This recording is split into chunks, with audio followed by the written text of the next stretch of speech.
I'd like to take this opportunity to welcome everybody on behalf of Fred Kemp, our intrepid president, and the entire Atlantic Council family. It's a great honor to welcome you here to this afternoon's launch event of the Rafiq Hariri Center's Task Force on the Future of Iraq.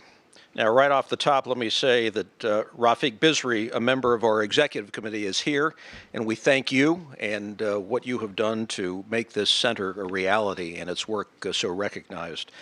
I'd also like to offer thanks to both Konrad Adenauer Stiftung and the American University of Iraq for their generous support of the Iraq Task Force. Before we begin, let me just note that our event here is on the record and is being live streamed online. For those of you on Twitter, I encourage you to follow using hashtag #FutureIraq. I'm delighted to welcome our distinguished group of speakers. We have two former ambassadors to Iraq, Ryan Crocker, chair of the Iraq Task Force, and Jim Jeffrey, and a former commander of the Iraq and NATO training mission, Lieutenant General Michael Barbaro. Thank you so much for joining us here today.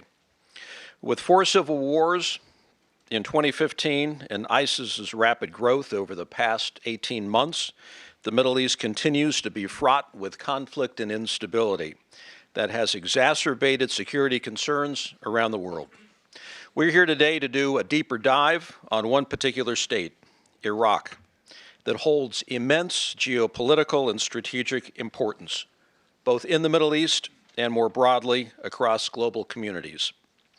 As defeating ISIS dominates the agenda for many countries in the Middle East, including Iraq, it is crucial that we also take into account the deep-seated dynamics pre-existing in each of these countries that will need to be addressed when crafting sustainable solutions for peace. Inspired by the ongoing work of the Atlantic Council's Middle East Strategy Task Force, that is chaired by Executive Vice Chair of the Atlantic Council, Steve Hadley, and Honorary Board Director, Madeleine Albright, the Iraq Task Force seeks to go beyond the defeat of ISIS and conduct substantial research into the Iraqi case. The task force will bring together a broad array of regional stakeholders and international experts to collaborate in identifying ways to stabilize the Iraqi state, reconcile its warring communities, and build the basis for long-term stability in the country.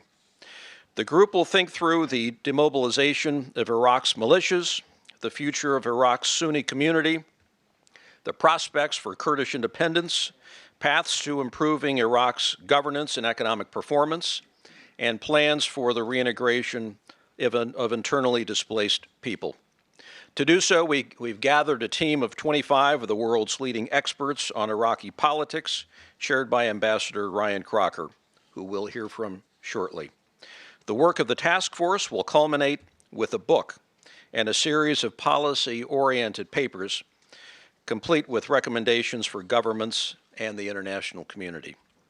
Both the Middle East Strategy Task Force and the Iraq Task Force are part of a broader Atlantic Council effort to inject strategic thinking on U.S. foreign policy, with the specific aim to empower the international community and regional players with long-term approaches to respond to the challenges within the Middle East.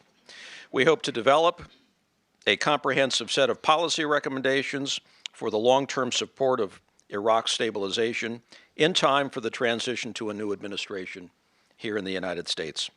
So without further ado, I'd like to turn over to Atlantic Council Senior Fellow and Executive Director of the Iraq Task Force, Nusaybah Yunus, who will introduce our distinguished group of panelists and moderate today's discussions.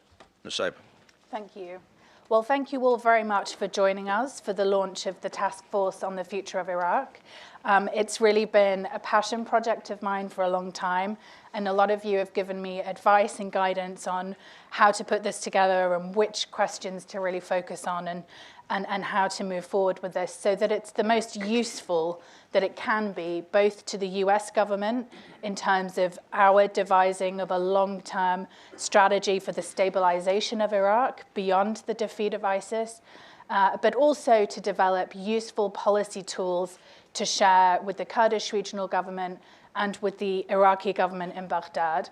And we really aim to bring policy measures to the forefront, learning from the mistakes we've made and also from the lessons we've learned from over a decade of US involvement in Iraq. And I have with me a distinguished panel who have years of experience in Iraq and who I'm going to ask some difficult, reflective questions to try and draw out how we can really bring lessons learned to bear on our future engagement with Iraq, which frankly, as much as we've tried to turn away from, it really is a country in which we need to have long-term strategic engagement. And so the more foresight and strategic thinking we can bring to bear on that, the better for us all. So I'm going to start with Ambassador Crocker. Ambassador, you were ambassador to Iraq between 2007 and 2009, which, as we all know, was a period of really quite dramatic stabilization in the country. When you reflect on that time, how do you account for the shift from violence to stabilization and the shift from a very, parts of the population being very alienated from the political process towards their willingness to really take part and to give Baghdad a chance? Well, thanks, and it's a pleasure to be here. Let me just say a word about our larger purpose, the Future of Iraq Task Force. It's axiomatic that Iraq will have a future. The question is whether the U.S. is going to be part of that future, seeking to shape, channel, guide processes to a better place than what we're seeing right now. I approach this with these 25 experts that have been assembled, all of whom know more about Iraq than I do. It may not sound like it as we pontificate up here, but as we go into the task force, it is with a very open mind to take a fresh look, make a series of assessments, to challenge each other as we do it, and then try to provide something useful to a new administration. We arguably over the last dozen years first did too much as a government, and now arguably are doing far too little.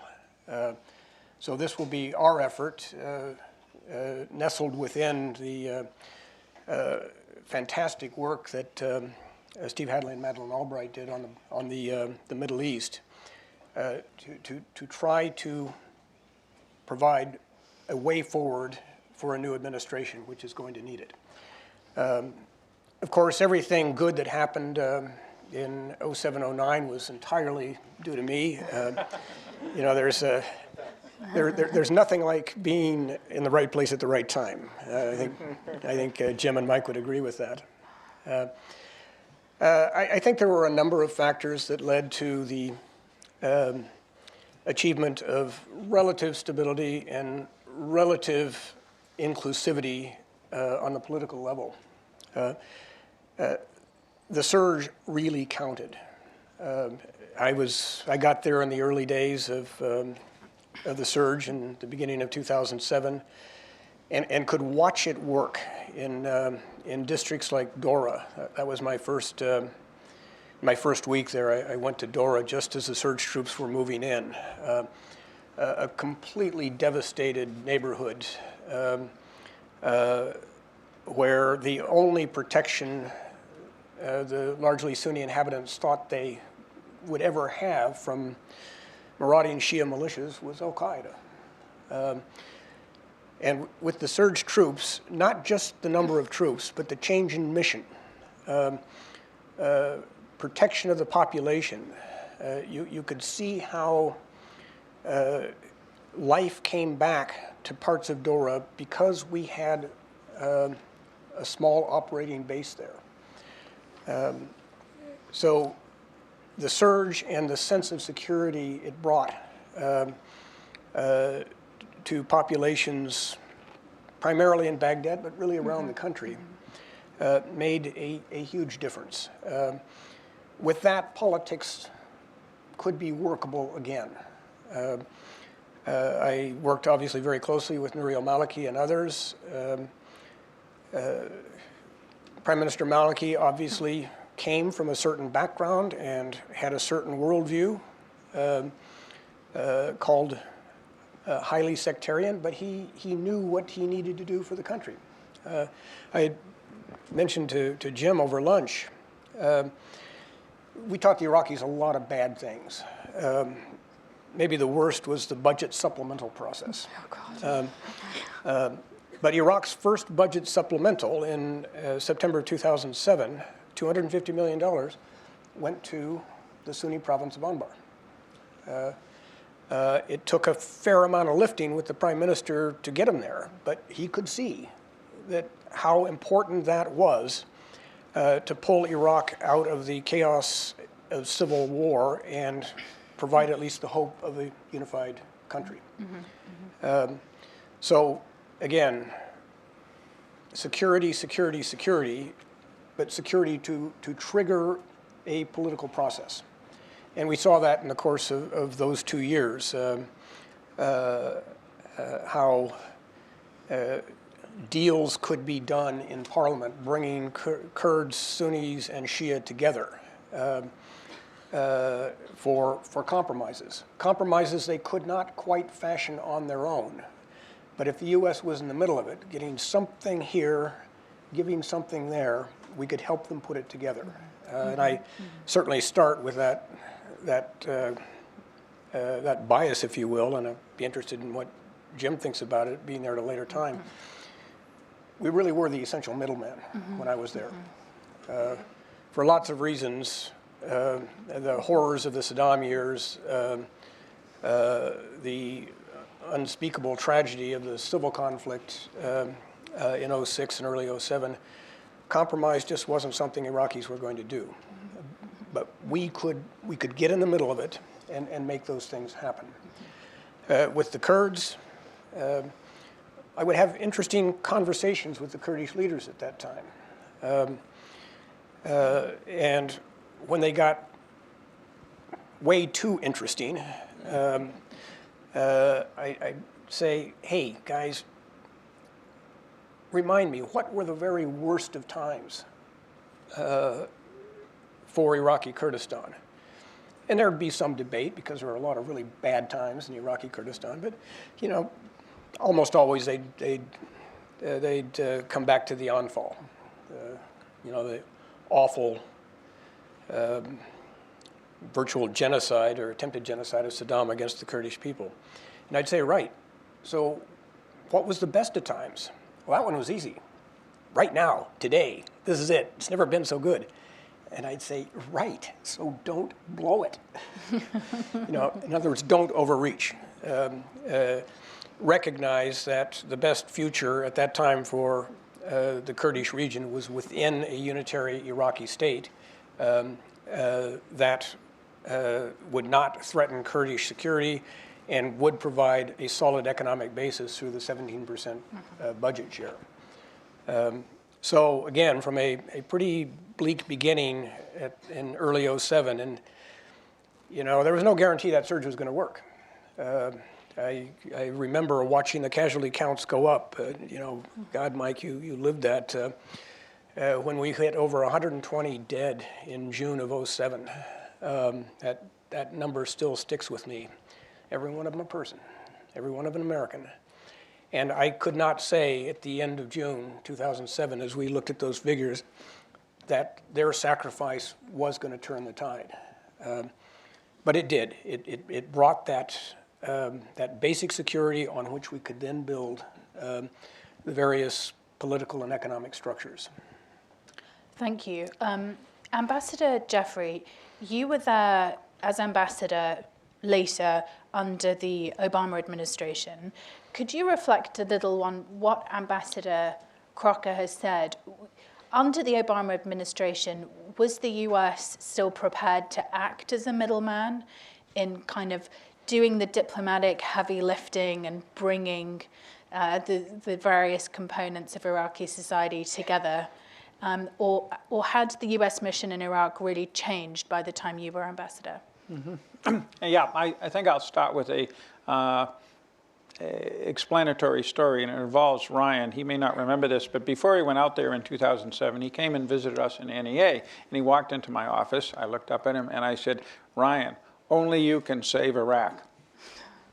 I won't repeat and embarrass his very pithy answer, but many of you who know him can imagine how he responded. So we had a good laugh and went on to other things. But to some degree, Ryan, Dave Petraeus, George W. Bush, and most importantly, the Iraqi people saved Iraq in that period. And every day when you look around the rest of the Middle East, Iraq is actually looking a bit better compared to, it's got a constitutional system, it has a democracy, it actually votes. People who don't do well are driven out as prime minister. That's happened repeatedly. And it's managed to stem the tide of ISIS. But something has changed totally apart from the United States. Leave that for another discussion. Something has changed in the world since that period of time. For 3 decades, this is Walter Russell Mead more than Jim Jeffrey, but it's worth thinking about. For almost 3 decades after 1987, 89, we didn't face real existential, major global, or even major regional challenges. So we dealt with each problem, be it North Korean nukes, or Taiwan incursions, or Afghanistan, or Plan Colombia, or Iraq, as a sui generis specific problem that we would beaver away at within a generally positive world. Things have been shifting, not in our direction, particularly, but not only in the Middle East, for the past 3 or 4 years. And Iraq was getting caught up in that when I was there. In terms of the Obama administration,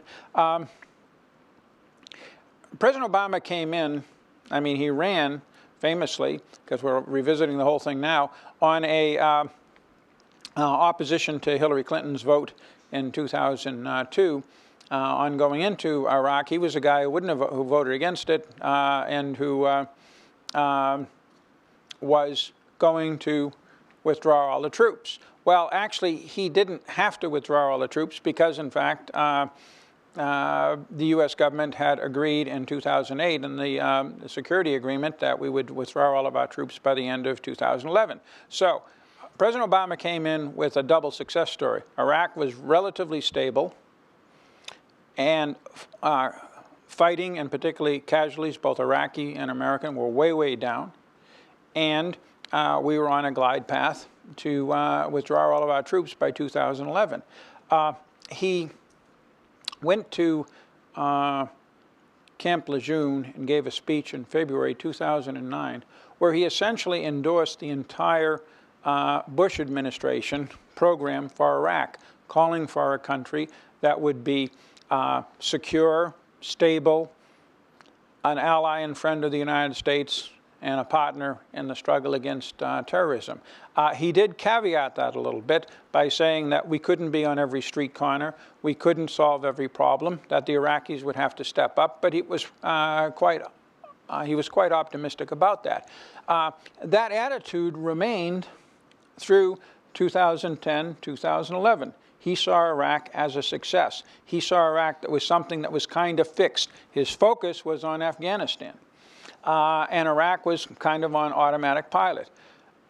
Some of us who had had some experience there previously were concerned that things might shift in a bad direction, given some of the clouds that were looming in the region, particularly from Iran. And so we recommended, myself and Lloyd Austin, at the end of 2010, after a government was finally formed, that we try to keep troops on. And at the end of January, beginning of February, President Obama personally took the decision to do that. And after the usual fits and starts that characterize our government, we announced that at the beginning of June publicly to the American people that, lo and behold, we were actually going to try to keep some troops on. So ending America's war in Iraq and bringing all the troops home stopped being the policy. The policy for a brief period of time was to keep troops on. Now, President Obama was a good sport about that. He was willing to try. We can argue, and Michael Gordon lays out all the arguments in his book about the period, how much President Obama's heart was in it, but I had my instructions to try to negotiate it. And in the end, the Iraqi parties agreed that we could keep our military personnel on, but, and this is also indicative, they did not want to send a status of forces agreement that would grant American troops immunities to the Iraqi parliament, because they flat thought that it would just blow up and it wouldn't get passed. Our independent assessment, looking at polls and other things, were that they were probably right. And secondly, that in a non-emergency time, when the Iraqis didn't feel a major security threat, getting a piece of paper from the Prime Minister, which is what we have now for our troop presence in country, was possibly not a smart idea.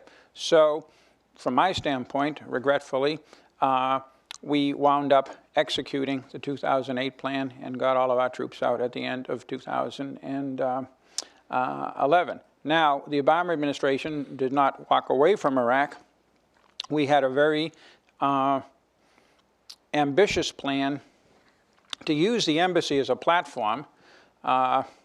Ironically, a week before Mosul fell, President Obama cited it as the model when he was going to withdraw all the troops from Afghanistan of how to do things after 2016. Then Mosul fell and Afghanistan got in trouble, so he dropped that model, as he well should have, because the model didn't really work. And I could go into for hours all of the details on how we would use special forces and the various elements of American power and training and FMS programs and everything. It was well thought out. The problem is, if you do not have boots on the ground, if you do not have an American military presence in a potentially dangerous and difficult place, Washington's ability to do hard things, to focus on a very important, but from Washington's standpoint, ever more peripheral issue that is in the green or quasi-green category, drops and drops and drops. Some of that's my fault. Some of that is Washington's fault. A good bit of it was Maliki's fault and other people in Iraq. But the point is, we could have done better after 2012, and we didn't. Thank you. I want to move on to talk about the popular mobilization forces. So we now have possibly 60,000, possibly 80,000 Shiite militiamen under arms in Iraq, and they've helped in the fighting in some areas. In other areas, the US has tried very hard to keep them out of the fighting. But whatever role we think they've played in the war against Islamic State, all parties in Iraq are very worried about what the future of the PMUs is going to be in the country. How can they be demobilized, disarmed, or properly integrated into the state's military structure? And we have had experience with dealing with Shiite militias previously in Iraq. And I wanted to turn to General Barbero. We've talked before about this, and General Barbero refers to the March Madness, which is in March 2008, when Prime Minister Maliki decided fairly unilaterally that the time was now to go after the Sadrists, and launched a military campaign that could well have failed if we hadn't have backed him up with US military support.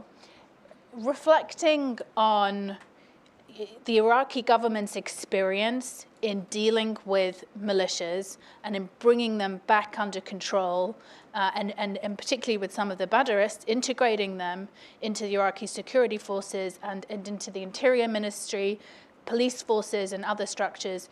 What do you think are some of the lessons, General Barbero, that we could learn as we prepare to confront the very, very large challenge of trying to deal with these PMUs? Thanks, Nisaba. If I could just comment on the overall lessons learned from that period and then talk about the militia issue. I think as I look back at that period, it was a lesson learned that we should take forward as we look to a new strategy or a strategy for the future. I think we had an alignment, not perfectly, but an alignment of ends, ways, and means, which is, for a strategist, that's the essence, right? We understood the ends were very clear. Stop the violence, secure the population, set the conditions to allow Iraqi structures and institutions to mature, allow Iraqi security forces to move to the lead. The means, that was a surge, 40,000 additional troops. The ways were what were critical. Live among the population. Don't drive to work. Live and disperse and separate the reconcilables from the irreconcilables. And when you identify the irreconcilables, ruthlessly destroy them. And also, key to that is understanding that it's about the population and securing the population.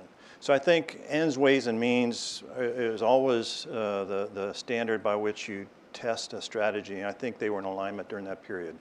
So to answer your specific question, I think we make a mistake when we lump together these PMFs or militias. I think there are nationalist militias, and an Iraqi friend in Baghdad a couple of weeks ago described this to me, and there are, frankly, Iranian surrogate militias. And they seem pretty confident that the nationalist militias, the Iraqis who answered the call, they could be brought back into the fold in some measure. They were reconcilable. And not that they could be brought in and made part of the institutions. The huge concern, and the question is, how do you put this genie back in the bottle? Are the Iranian-sponsored, Iranian surrogate militias? And we know there are some of the same characters as we dealt with in the past. And that is the question. I mean, Daesh, we're grinding away at them. You could see a way forward there. The internal problems in Iraq are deep and have deepened during this period, but you can still see a way forward there. But these militias that are aligned closer, I think, more closely aligned with Iran than they are with Iraq. How do you contain them and get them back into the bottle, as I said? And I think that is the greatest threat to Iraqi stability and security moving forward. So it's an open question. Yeah. How do you do that? Thank you. Ambassador Crocker, if we could continue talking about how to rein in the militias. I mean, you've had extensive experience not only in Iraq, but also in Afghanistan, Pakistan, and also Lebanon straight after the Taif Accords, which talk about trying to rein in the diverse militias. I mean, can you reflect on some of the lessons that come to mind in terms of drawing down these militia forces, particularly in the context of a weak central government? When Prime Minister Maliki was launching military action against the Sadrists, he was doing so on the basis of pretty strong electoral support. He had unequivocally the backing of, a significant proportion of the Iraqi people in a way that, for all his good intentions, I'm not sure we could say the same about Prime Minister Abadi. So how does a weak central government really go about beginning to confront some of these armed actors, many of whom have quite clearly got political ambition? As Mike was reflecting on that momentous time, March, April 2008, I was thinking about an event in Basra much more recently, which was the effort to deploy Iraqi forces into Basra to bring some order as the militias ripped the city apart, and the Prime Minister had to withdraw that unit. It's a pretty stark contrast between 2008 and now.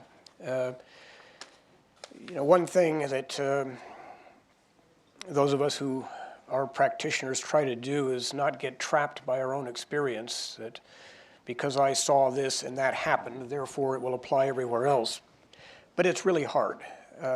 I spent 6 difficult years in Lebanon on 2 tours, the second one as ambassador. And I have to say I see some parallels to what took place in Lebanon and what's going on in Iraq. Weak central governments. Iran playing a very, very significant role.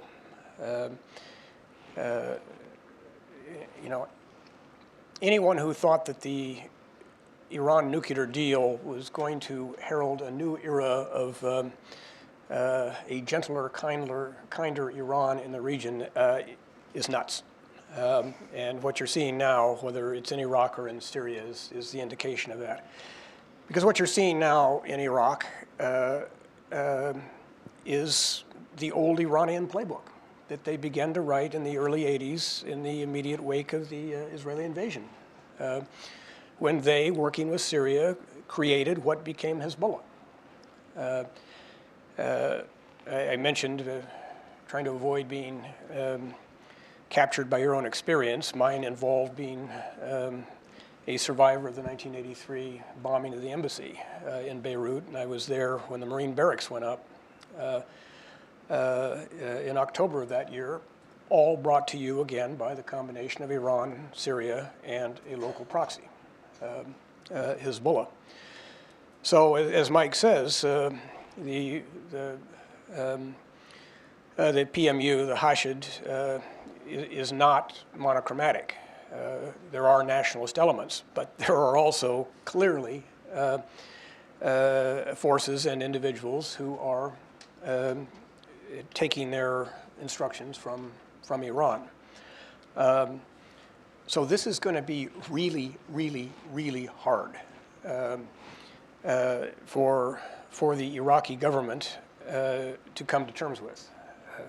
Again, if you cannot deploy a military unit into Basra, maintain it, and establish order, which Maliki could do in 2008 with our help, frankly, you're in trouble. In a sense, a way forward might come through the excesses of these militias.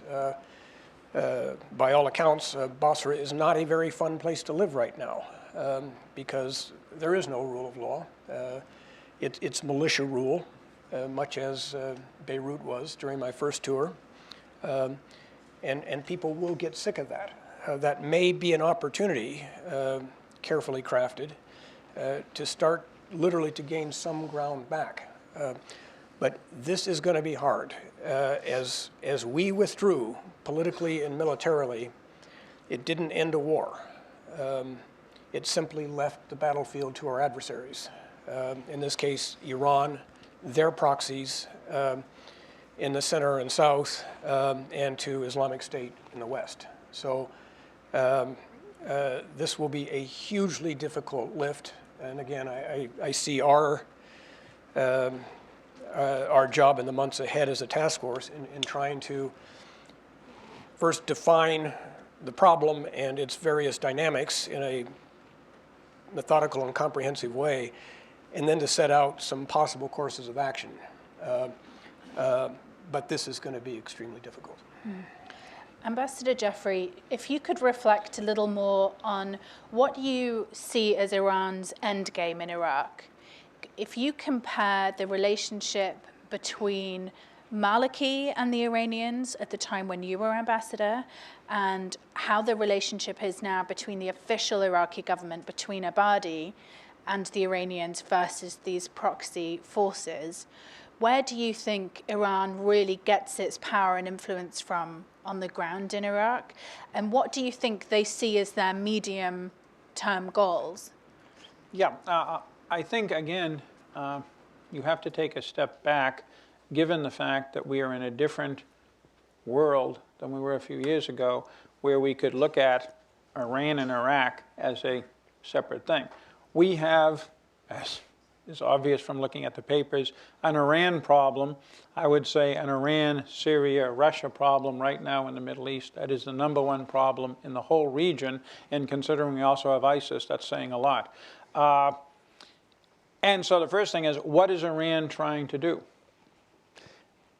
Most, but not all, observers believe that it is trying to establish something like a regional power position, unite all of the Shia, with a combination of, and here I would draw an analogy outside of the Islamic world, but the early Soviet Union in the 1920s, which both had official diplomatic relations as a state and a political ideological movement as a party.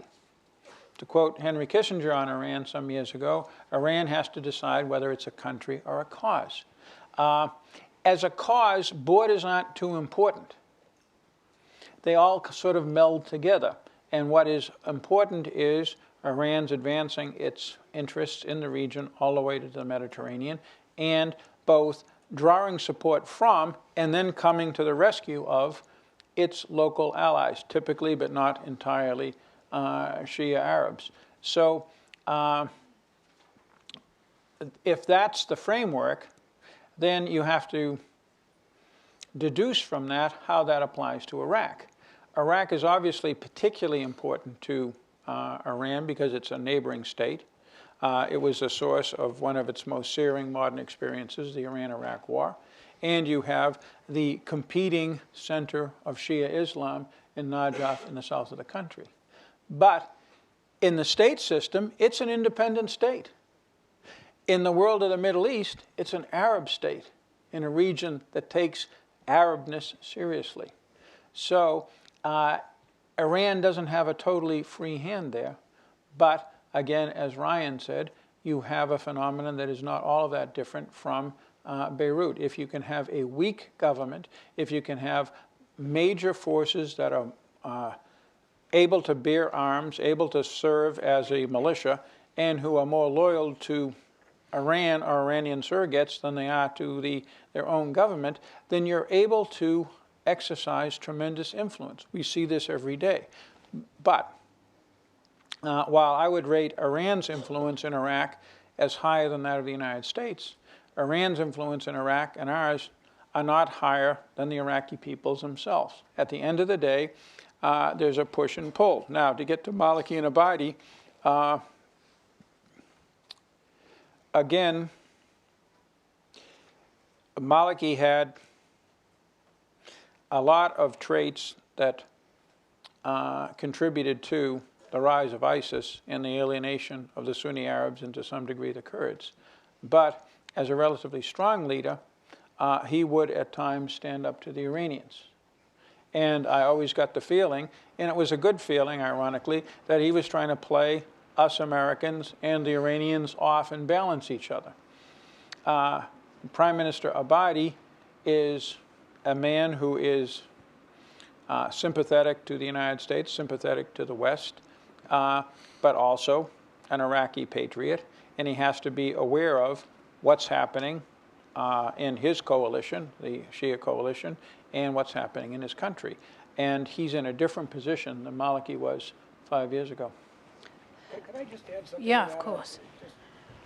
To be a little provocative here, Jim touched on the Iran-Iraq War, something little remembered in this country, never to be forgotten in either Iran or Iraq.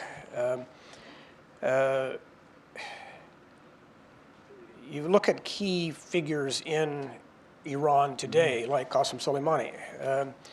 He was commissioned just before the war started and went through the whole 8 years of it, 7 of them on or near the front. Well, if getting blown up once affects your worldview, think what 7 years on a Western Front-like conflict will do to you. As you look at some of the players and as you look at what Iran is doing in Iraq with the militias, particularly in the Tikrit campaign, pushing them into Sunni-populated areas along with Revolutionary Guards, Iranians, I would give you this hypothesis, that Soleimani and others in the hierarchy in Iran are seeking to do now what they couldn't do in 1988, which is gain a definitive, total victory over Iraq by fragmenting it. Because they're well on their way to bringing just that about. Islamic State does not threaten Iran. Islamic State is actually a good foil for the Iranians, and vice versa. You know, use that as a rallying cry to mobilize the population and then control the mobilization. So that poison chalice that Khomeini famously said he had to drink from in 1988 may now turn into the victory cup. for Qasem Soleimani and others of Khomeini's political heritage. So we can understand why Iran is pursuing this line of action to further its national security interests in Iraq. But of course, there are Iraqis, you know, we can debate how widespread this is, but there are Iraqis who work with the Iranians in the furtherance of those interests. General Barbero, when you were working with General Petraeus, had a really fascinating opportunity to have an insight into some of these characters who've become very influential in Iraq today, potentially as conduits for Iranian influence. I wondered if you could give us a bit of an insight into some of these actors. What do they get out of the relationship with Iran? You know, how are they potentially manipulating that relationship for the furtherance of their own political goals, security goals, and social goals? Well, the one interesting character whom I was ordered to meet with every week, and it was more like a trip to the dentist, was Hadi Al-Amri, who is head of the Badr Corps and very active and very aligned. You see on Iraqi TV Qasem Soleimani and Hadi Al-Amri together all the time. And back then it was obvious where where he received his marching orders and support. And it's on open display today. So it's just a continuation of some of the trends we saw then. But I would just say, as we look towards a strategy and Iran's interest in Iraq, there are two facts. Whatever a future strategy is shaped, you have to deal with Iran. They're a fact on the ground. They're a major player. But any notion that their interests are aligned with ours is they're aligned in an opposite direction. And to think that we can work with them and somehow merge our interests is totally false. And we must understand that. And we saw it back throughout our time in Iraq in the past, and we must account for that in the future. Ambassador Jeffrey, just moving on to Turkey, you were ambassador to Turkey before moving on to Iraq. What do you think Turkey's strategic goals are in Iraq? And how would you assess the deployment late last year of 150 troops and 25 tanks into Bashika that caused a huge uproar in Baghdad and elsewhere in Iraq? You know, what do you think their goals are around their possible participation in the liberation of Mosul, certainly their ongoing training of Sunni troops and Peshmerga? What are they trying to get at here? And, you know, the US has been long pressuring them to get out of Bashika and to get out of the Iraq fight with less than great success. So could you explain a little bit where they might be coming from? I'll try. I don't think anybody, including Erdogan, can explain from day to day exactly what he's doing. But again, and I won't do this a fourth or fifth time, I will come back to my initial comments that all of the actors in the region are acting through a different prism than they would have acted 6 or 8 years ago. At that time, believe me, Turkey had interests in Iraq, and they made it very apparent to us in all kinds of comfortable and uncomfortable ways. But again, that was looking at a specific problem. Right now, Turkey, perhaps more than anybody else in the region except Saudi Arabia, is a believer in the reality of this Russian, Iranian, Syrian, Hezbollah, and add on some more potential allies front. And its actions, while informed by some of their conceptions and misconceptions and experiences and maladventures in Iraq in the past, are going to be in the context of dealing with that threat. To some degree, on some days, I think they're doing all of this to try to provoke us to change our policy and to play a more active role dealing with that eventuality. Other days, I think that what Erdogan is trying to do is to find desperately allies to his south. Obviously, he has a friend in the Kurdistan Regional Government.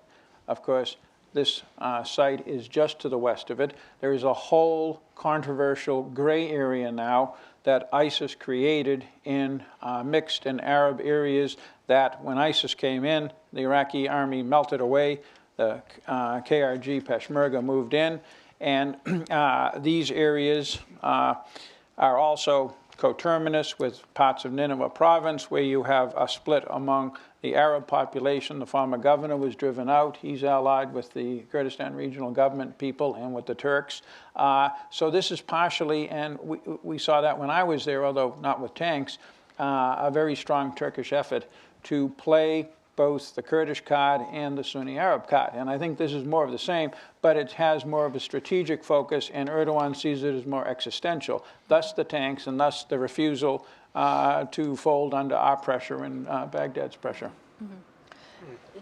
Turning to some of the internal political dynamics in Iraq, Ambassador Crocker, General Barbero said earlier that there was a strong effort in 2007-8 to separate the reconcilables from the irreconcilables in the Sunni community. Do you think that effort has really happened this time around in our effort to defeat the latest, worst reincarnation of al-Qaeda in Iraq? I'm glad you've turned back to Islamic State because it gives me an opportunity to say, just for the record here, and I think it's a premise of what this task force is all about. Islamic State is a symptom. It's not a cause. We in this country focus on the immediate. Islamic State's pretty immediate, so let's make that the ultimate objective of everything we're trying to do in the region. That way lies madness. I mean, it's you've got to get at the fundamental political issues, at least in Iraq, that led to its rise. And that is a failure of governance, which is something we're going to be looking at, an ascendancy of partisan politics that alienated the Sunni community, and Islamic State took advantage of it. You know, again, during my time there, part of what we were doing was that full court press against what was then Al-Qaeda in Iraq. And we got about 95% of the way there. But we could never quite get rid of them in parts of Mosul and on up the Euphrates River Valley where they could move back and forth from Syria. You know, why in Mosul? Because a lot of the residents there, you know, looked askance at Baghdad, looked askance at the Kurdish region, and that gave them just enough of a crevice to hang on. Well, those crevices have now become canyons. And until the Iraqis, with obviously some help from outside, can start to fill in those canyons, we're not going to get rid of Islamic State, just period. Now, you know, back at that time, and Mike was more directly involved than I was, there was a concerted effort to reach out to a whole lot of really nasty people. Again, as Dave Petraeus and I said ad nauseum, but I'll say it again, you know, you don't make peace with your friends. So we talked to a lot of very bad actors to see if we could shift them, and we did this in conjunction with the Iraqis, obviously, but also, frankly, to mess with their minds. You know, some of the things we would tell them is, you know, come in out of the cold. You know, Abu Muhammad down the way did. You know, you should be like him. And the guy would say, that son of a bitch. And then if we were lucky, he'd go kill Abu Muhammad and save us the trouble. You know, it is a somewhat rough game out there. And at the end of the day, there are a certain number of people who just have to be killed. Those are the irreconcilables. But what you have to do is kind of know your landscape well enough so that you are killing the absolute minimum number of people and not creating a whole new set of enemies. And frankly, I think you can only do that if you're very deeply engaged on the ground, where people are taking you seriously, both your allies and your adversaries.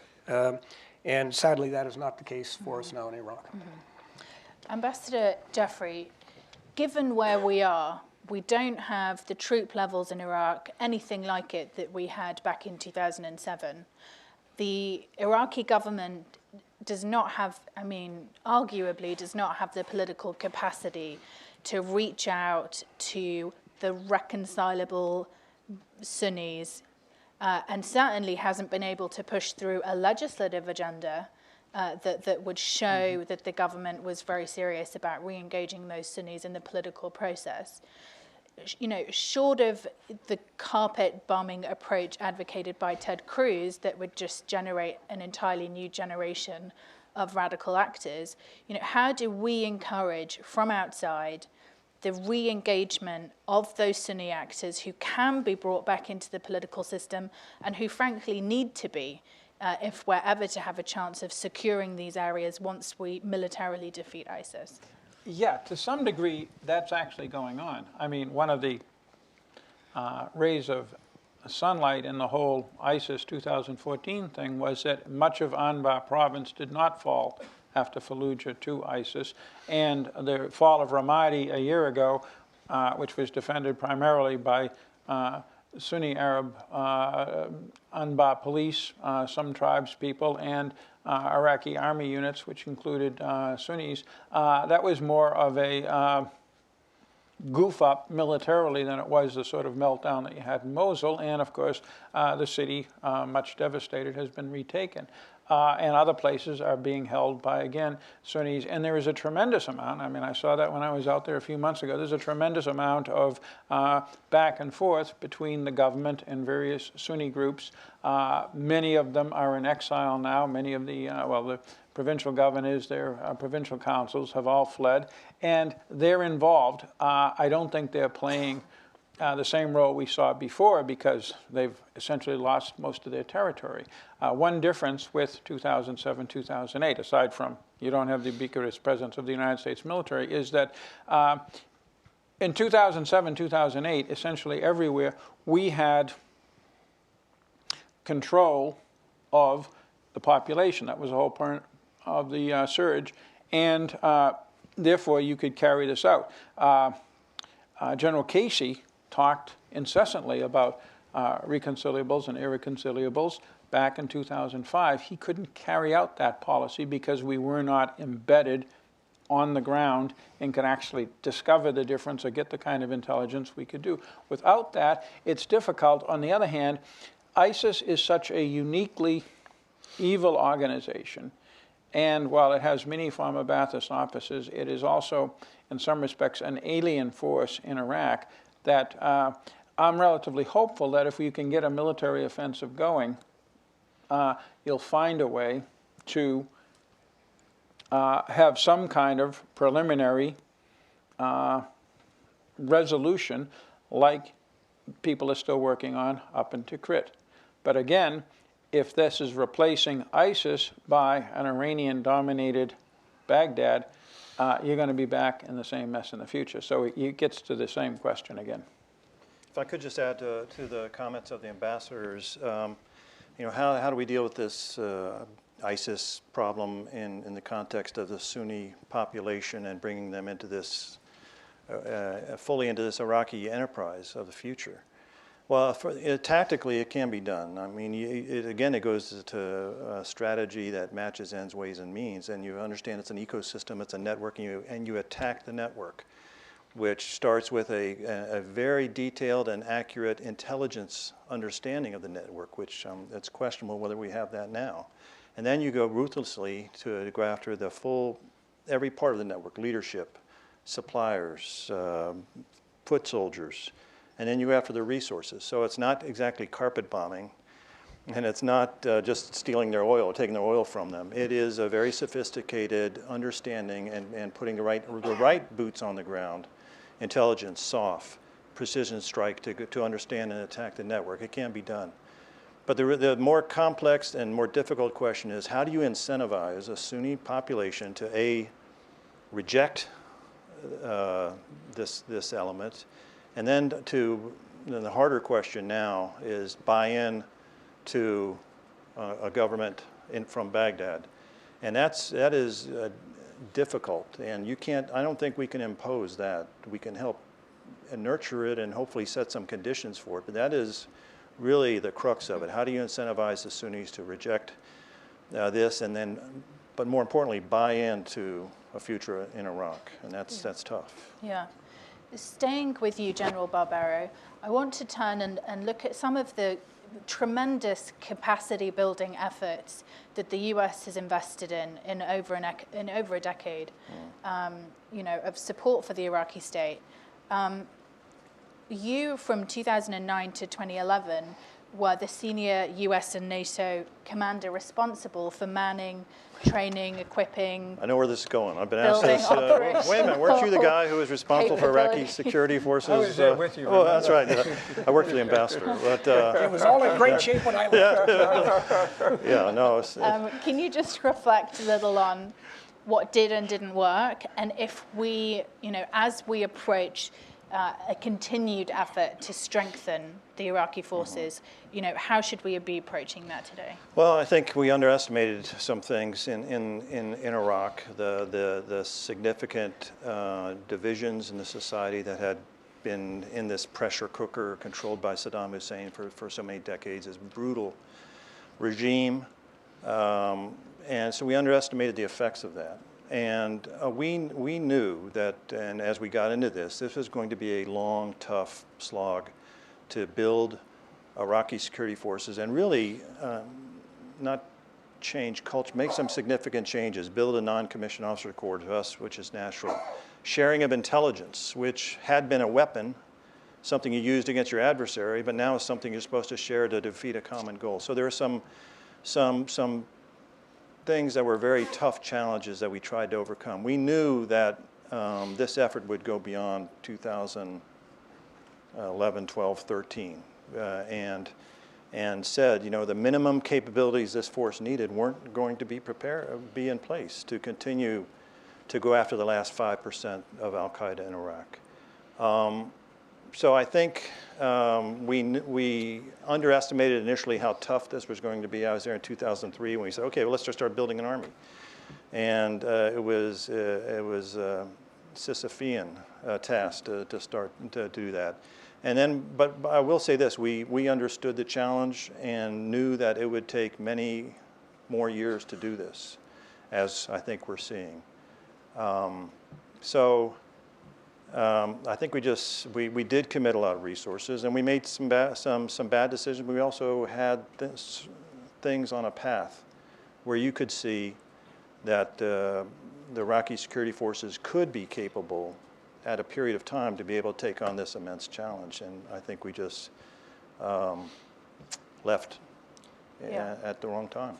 If I could interject something, and this isn't a criticism of you, but it's something we have to think about. In revolutionary or civil war environments, not just in the Middle East, although it is full of examples, but in Turkey and in Russia and in Central Europe, from 1918 on, what you see is conventional armies and the structures and culture behind them have a hard time dealing in those environments.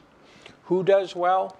I saw it in Vietnam, I saw it again, and we see it now in Iraq. It's the high-end guys, the Golden Lions, and the sort of Nung and Montagnard guys that we had doing things like Mac Sog and that sort of thing in Vietnam, who are really good, and lots of local militias still wearing their black pajamas who are out there defending their hamlets. Often you have to put some focus onto that, and one of the things that we keep on, and he also embraces himself, Prime Minister Abadi, is this idea of recruiting Sunni locals into the popular mobilization units. I think the latest is a 25,000 person element. The plan for a National Guard failed in Parliament. But there are tribal levies fighting right now in Anbar. And there are people being recruited and trained by us there and in the north as well. So some of that is actually working out, and with the capabilities of the U.S. military to train those people and their motivation, because these seem to be motivated people, a lot can be done. Yeah, I mean, we have something like 10,000 Sunnis currently under arms, but many, many more who, even without the progress being made in Baghdad, who want to fight and who can't get an audience in Baghdad and who'll get an audience with the KRG, but will only be supported by the KRG if they're absolutely deemed to not be a threat in any of those disputed territories that the KRG has taken in the last year. So, you know, there's certainly, compared to the Sunni militia forces that we saw in 2007, you know, more towards 100,000. You know, we're still at 10 with a ceiling of 25, but really no one particularly motivated to vet and approve and arm and pay those fighters. Moving on to, you know, continuing the theme of capacity building, Ambassador Crocker, we've seen protests in Iraq on and off for years, but certainly since last summer, not about ISIS, about the lack of electricity, about problems with sanitation, water, education, healthcare services, and we have tried to build capacity in the oil ministry, in the electricity ministry, to bring transparency and standards, international standards of governance. You know, where we have succeeded, what has been, what has been the magic ingredient, and where we haven't succeeded on all these other efforts. You know, should we be giving up on those sorts of governance supporting projects, or should we be doing something radically differently? Like so many other things, a huge problem. And it's something we're going to be looking at in great detail in the months ahead, the whole question of governance and capacity. Hardly a secret that endemic corruption is a cancer now in Iraqi society. And I don't pretend to know the ins and outs of it to any degree, but talking to Iraqi friends from all communities, it's a pretty constant theme. And sadly, I have come to wonder if let's say good news, bad news. There may be one tie that binds together Sunni, Shia, and Kurdish elites. That's good. The bad news is they're all making a whole lot of bucks out of the current system, and that makes it very, very hard to reform. If the powers that be are making a whole lot of money out of the current system, the incentives for changing that system are few and far between. And then you add to that, actors like Iran and their proxies really aren't that interested in seeing good governance, and particularly not interested in seeing the consistent rule of law, because that works against their interests. So, all of this plays into a huge part of the challenges Iraq currently faces. Does that mean you throw up your hands and say nothing can be done? No, of course not. But I think one has to be modest in expectations. One has to understand that probably at the top of the list of things that the United States or any other outside power is not going to fix is the quality of internal governance. We can help Iraqis committed to a better future identify the problems, and then look at localized solutions.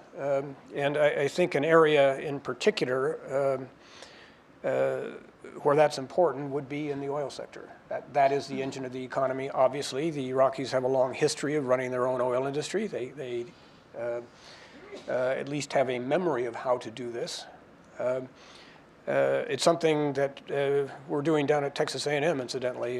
We've got a lot of Iraqis in our petroleum engineering department who not only go back with the skills necessary to run a successful oil business, they've also probably absorbed something of the way governments and their societies interact, which we hope will be to the long-term good. So I think it's looking, first, as in so much else, identifying the problem, and a team of American experts isn't going to do that. It means working with Iraqis, and then start figuring out where you can move and where you can't.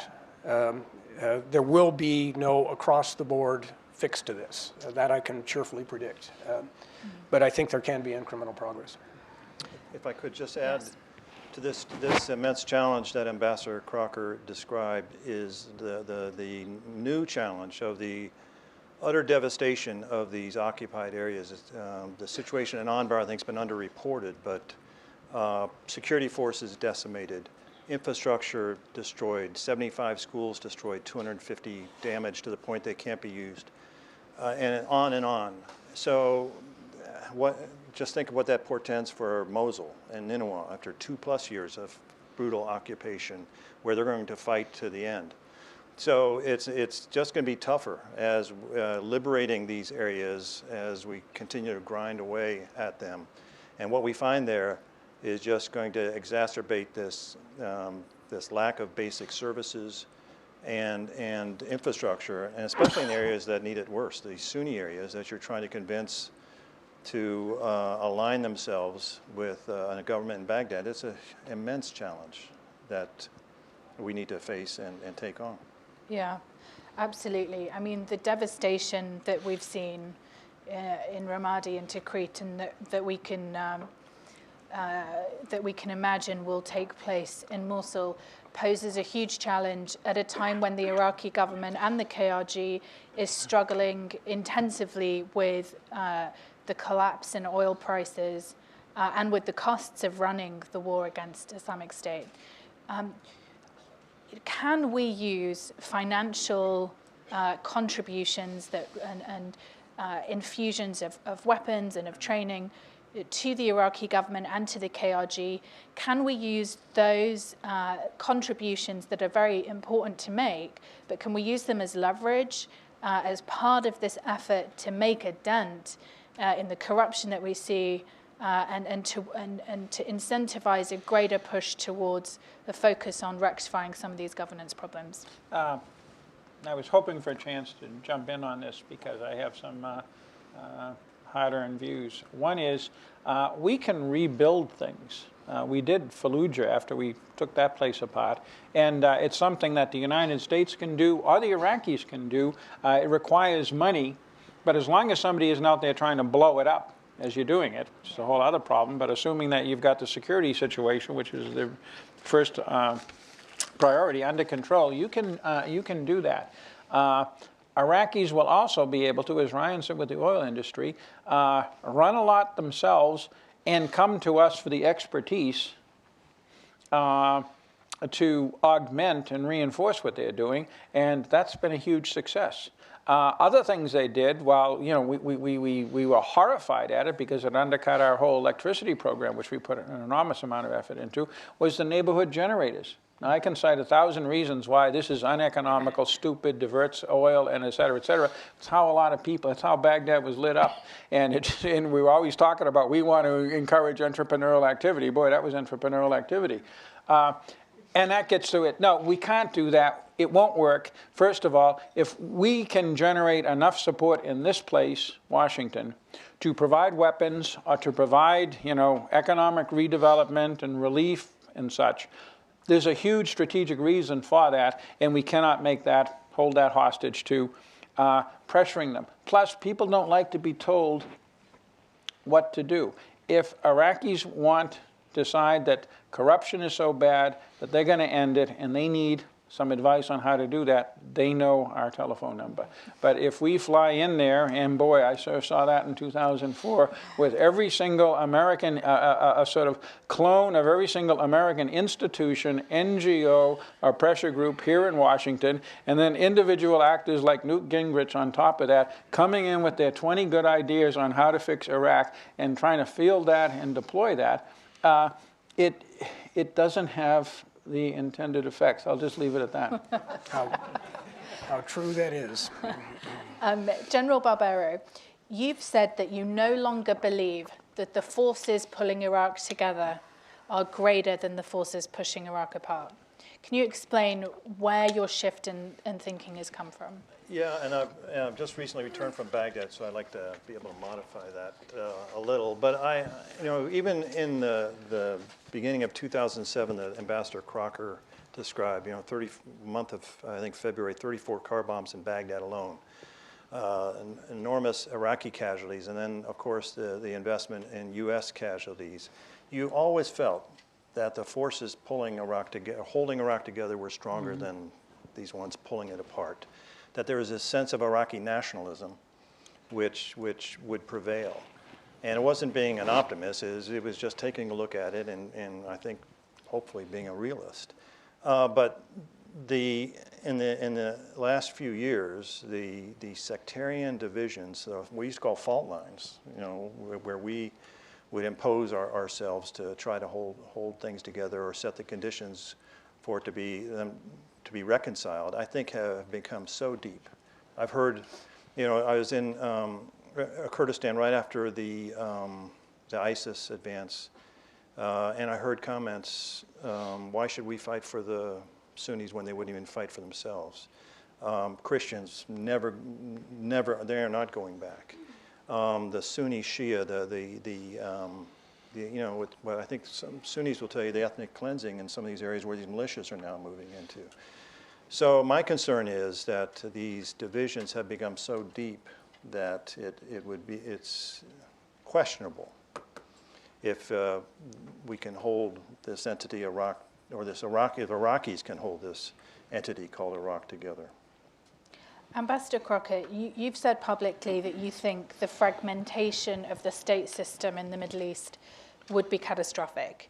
Would you include in that, Kurdish independence?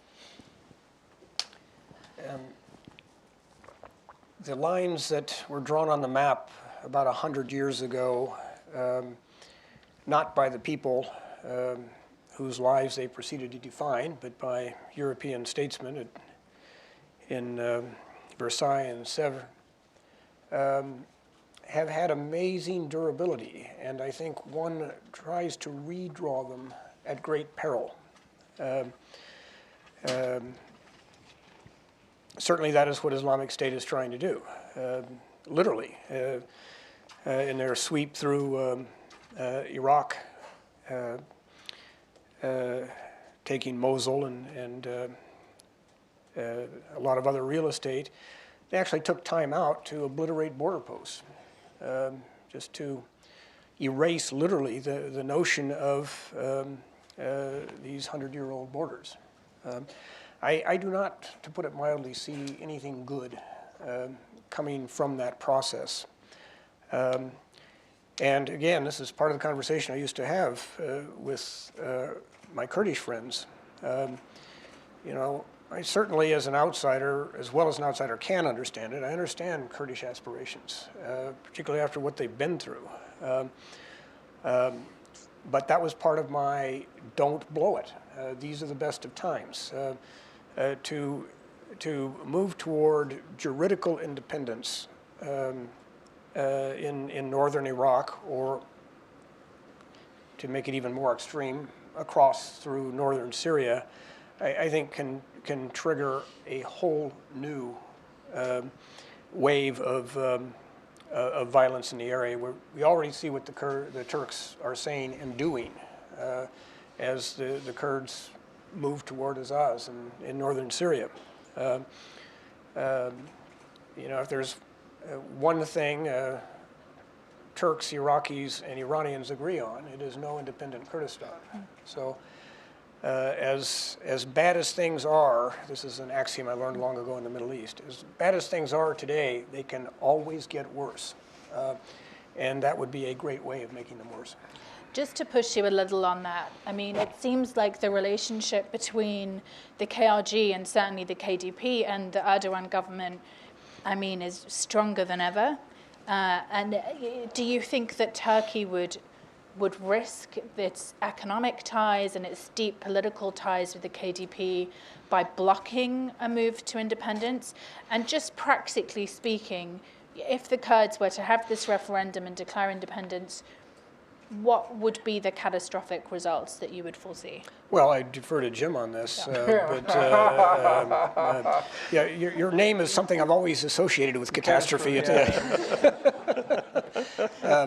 And indeed, it is precisely those business ties, if you will, between the KDP and Erdogan that may be the best bulwark against such a step being taken.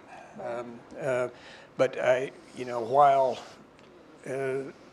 certain elements of the Turkish ascendancy may be making good money out of oil dealings with the Kurds, I would find it hard to believe, Jim, that that would translate into a passive Turkish stance if the Kurds formally declared independence.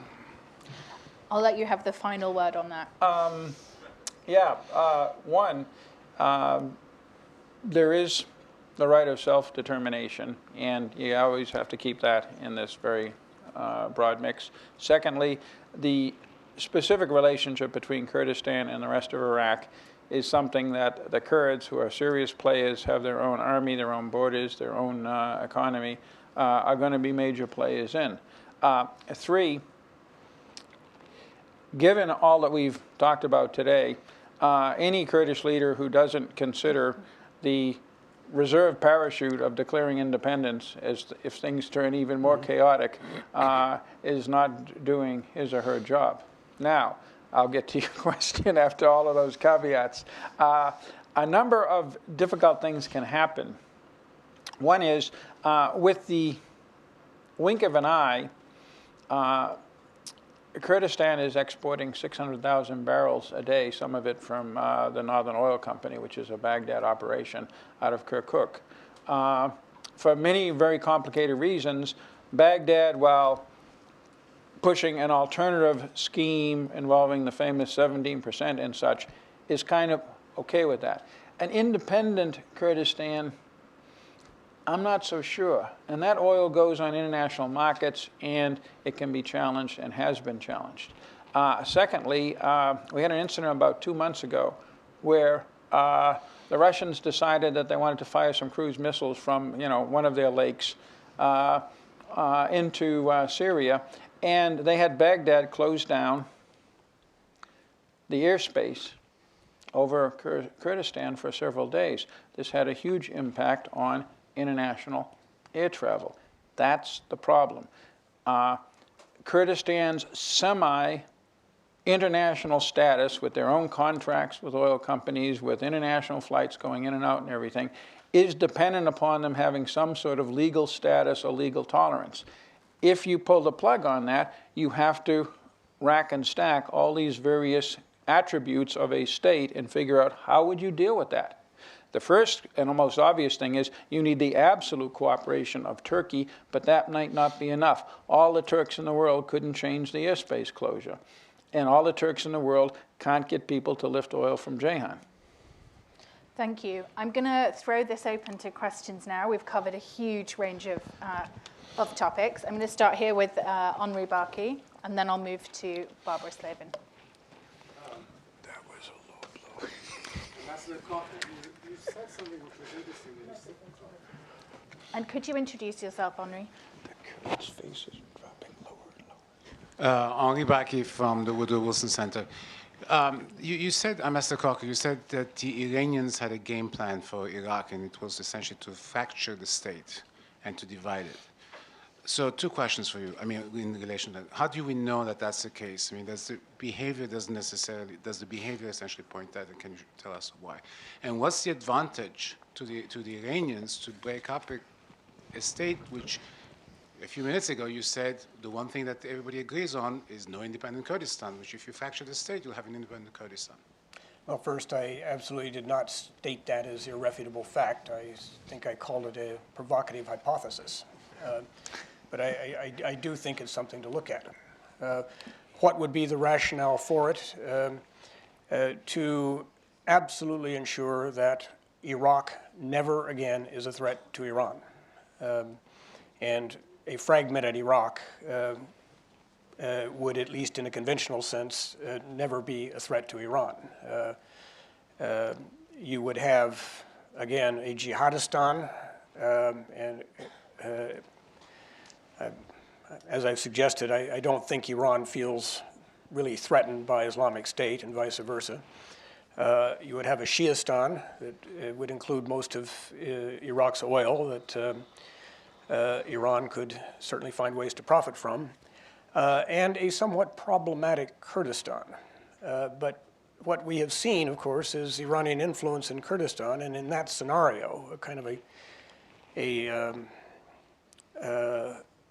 and long-term fragmentation, I think you'd expect to see even more influence in the Kurdish region, just so they would ensure that nothing really dangerous comes out of there. And I would imagine this is a subject of debate in Tehran. I mean, what do I know? We're not there. So no, I don't set this out as an absolute fact, but I think it's worth thinking about, given who some of the Iranian players are. And as you correctly point out, while you cannot adduce motives purely from what is happening on the ground, it's still worth thinking about. Thank you. Professor Davis at the back. I'm taking names down, so I'll get to you in the, oh, sorry. And I've already got Barbara. But if we can send a mic that way as well. Yes, thanks Barbara.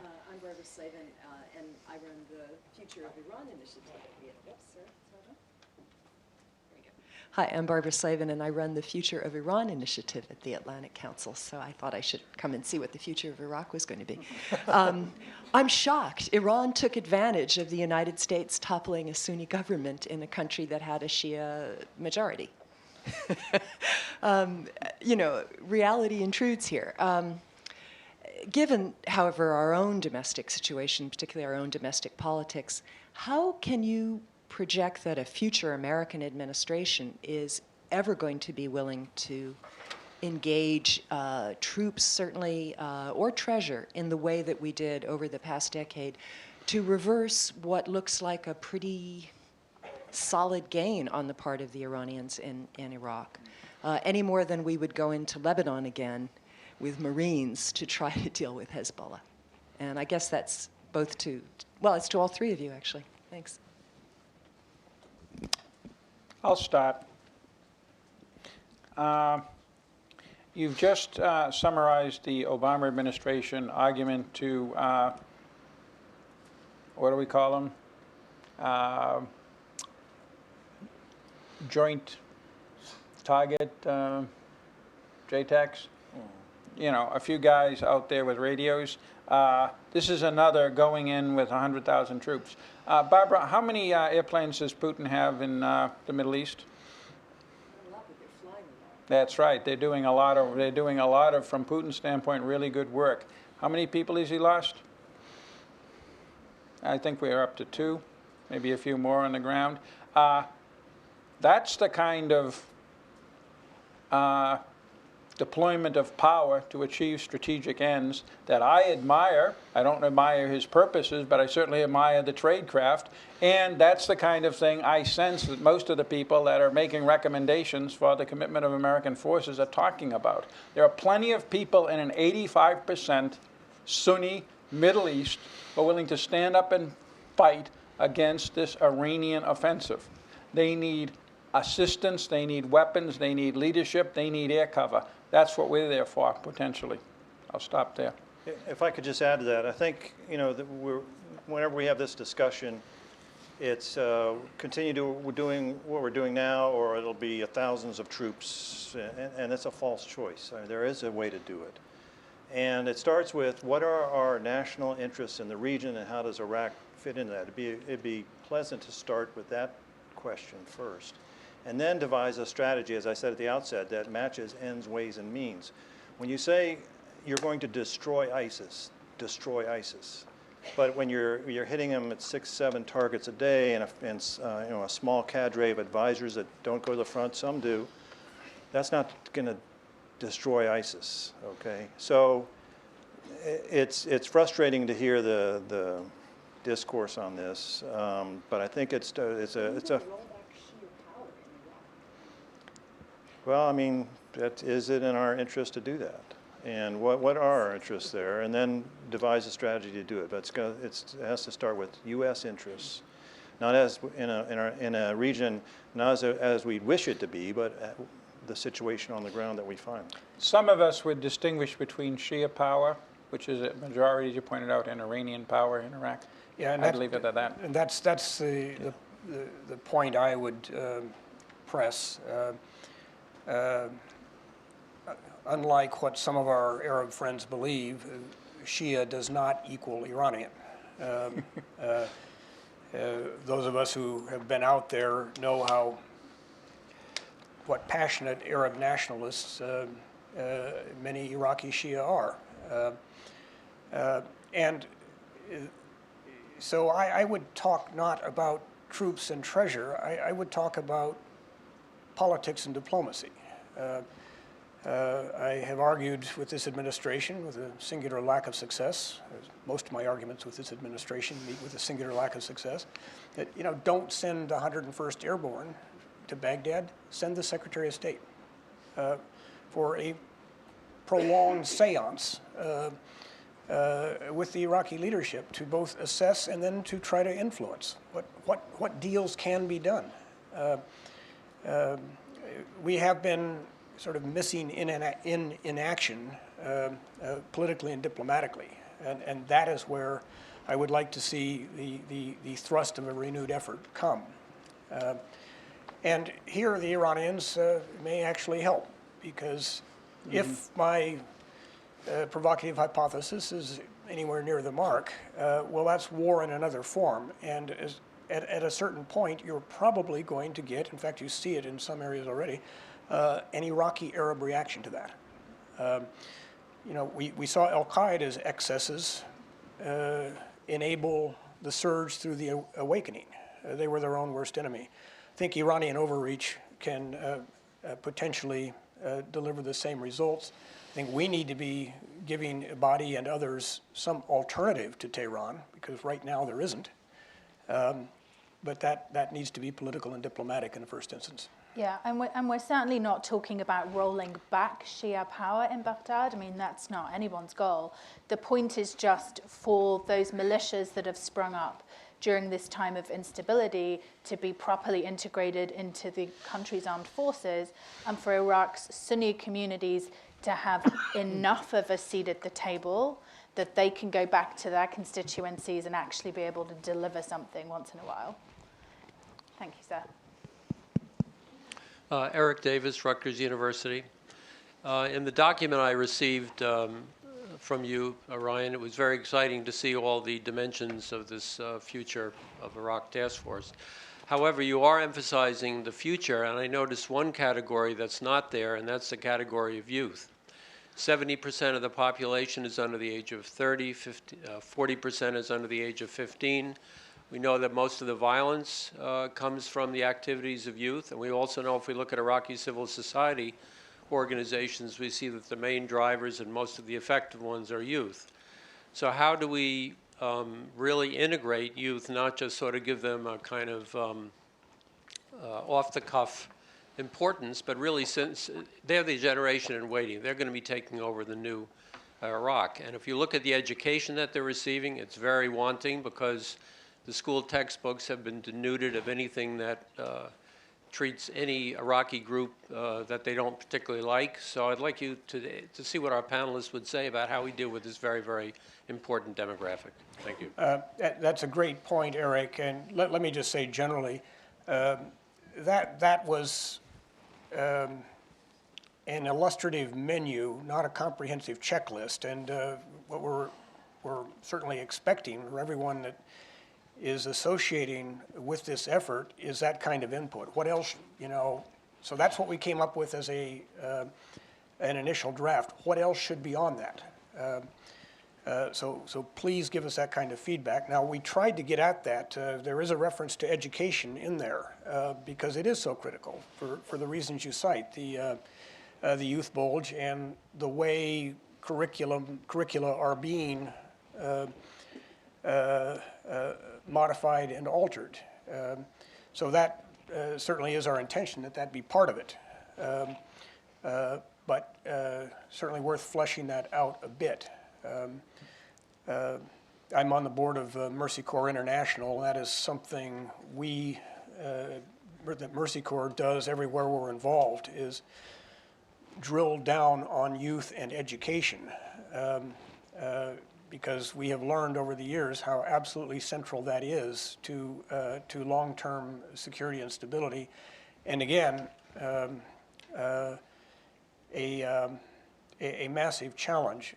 All of that said, and my friend Rafiq Bizri knows this so well, there was a lot of speculation at the end of the active phase of the Lebanese Civil War in 1990 that 15 years of vicious conflict had produced an entire generation of Lebanese who had no formal education and really only knew how to operate a Kalashnikov, and that was going to be a recipe for long-term murder, mayhem, pillage, and plunder. Well, Lebanon still has its share of problems, but that didn't materialize.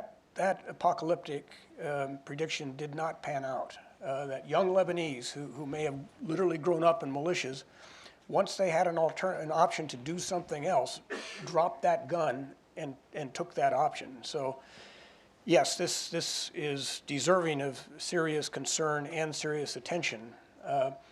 But also, I don't think we should sell a young generation coming of age under horrific conditions too short.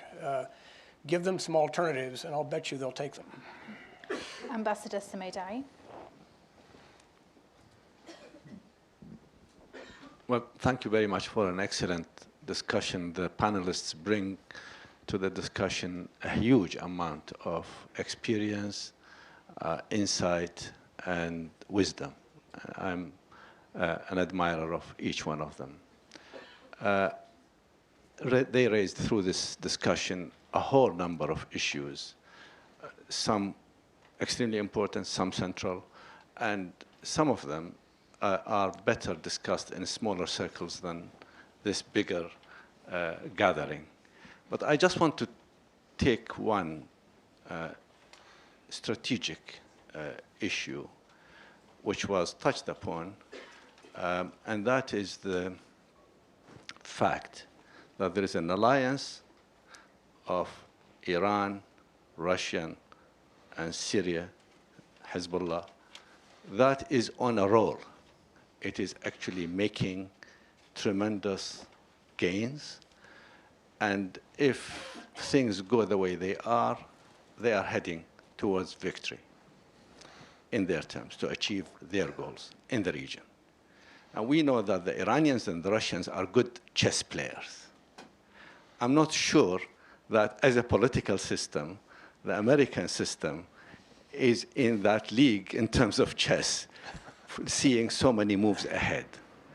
The question I have here is, will the political system in this country, never mind the Middle East, produce the political will that will stop this advance, not necessarily put down the Shia and put up the Sunnis. This is not really a solution. That's just reversing the polarity of sectarianism does not solve anything. It is unwinding this tension, which is necessary. But is anyone in this country with power and decision going to stand up and say to the Russians, thus far and no further? stand up to the Iranians and say, thus far and no further, and allow the space for Iraqis and others in the region to solve their problems, which are many, and they have so many challenges, as we know. Thank you. Thank you. Who wants to tackle that beast? Well, it's a great point, and you know, it's both heartwarming. It's heartwarming to see all of you in this room. So many of you I know, have known over the years, and to think of the knowledge and expertise on Iraq and the region that you represent. The kind of unsettling follow-on thought is all of you in this room probably represent 2/3 of the Americans in this country who really care about Iraq. Samir, you know us very, very well.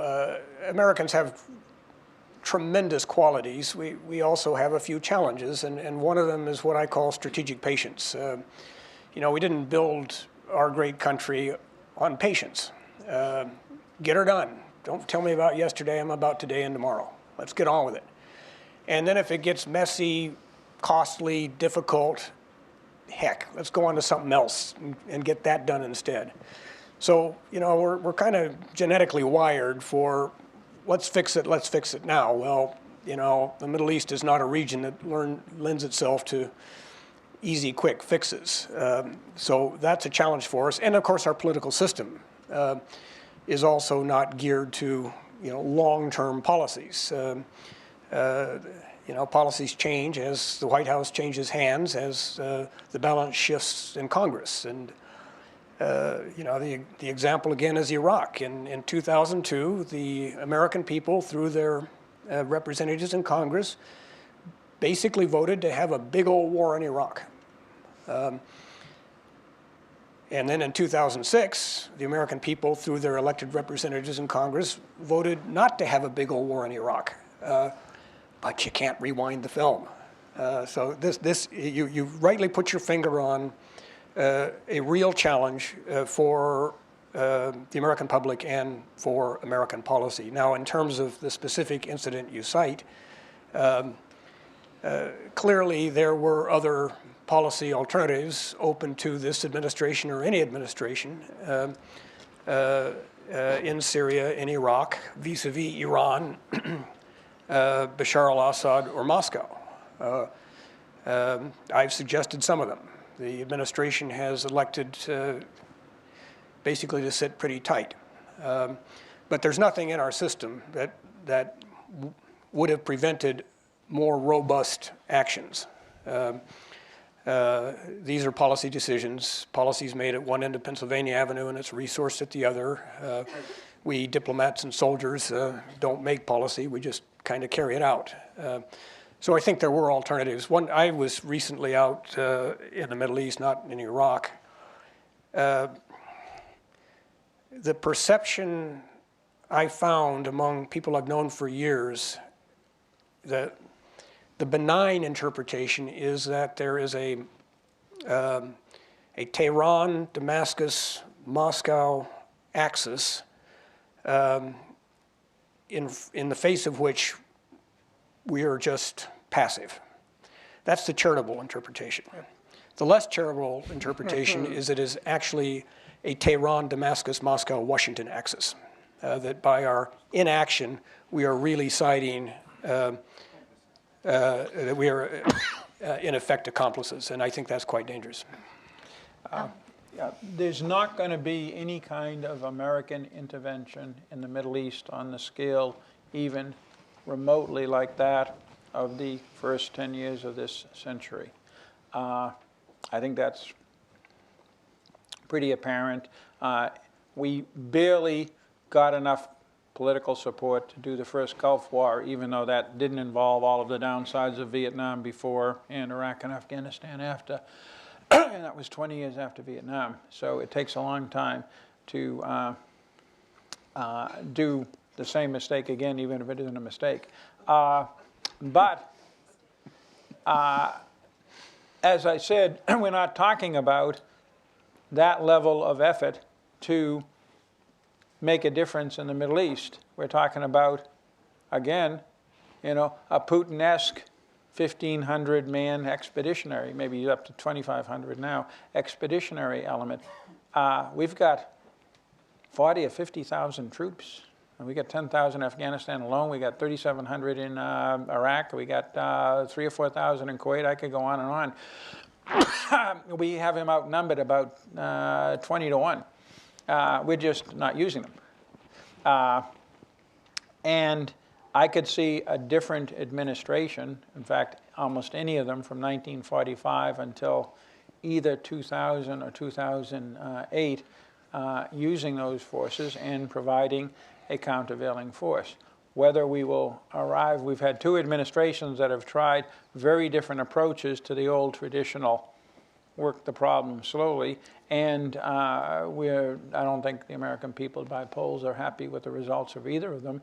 And judging from the campaign, there aren't a whole lot of, there's nobody who's really endorsing this administration's foreign policy, but there aren't a whole lot of them endorsing Ronald Reagan's or even Bill Clinton, so we'll have to wait and see.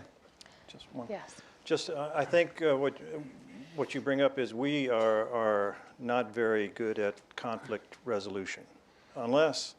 If the end state has the terms unconditional and surrender, we're pretty good at that. Grant, World War II.